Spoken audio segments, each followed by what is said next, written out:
Hello everyone, this is ConnectUs, and today I'm going to be doing an unboxing of a Teltonika RUTX11. So let's get started.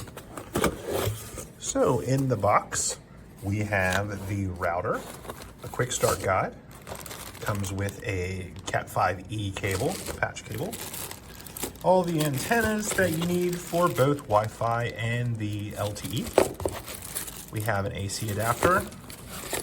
We have the SIM kit, and we have the GPS module. Let's go ahead and look at the router.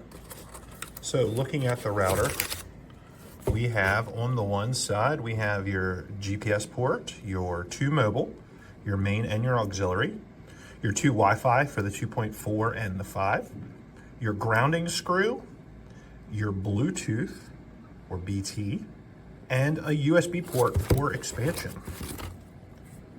Again, very ruggedized. We have two SIM slots.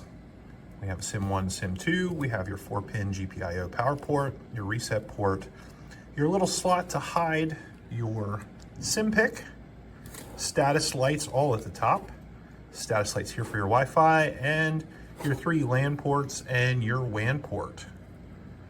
So that is awesome. That is a very awesome router at the RUTX11 from Teltonika. And as always, have a great day.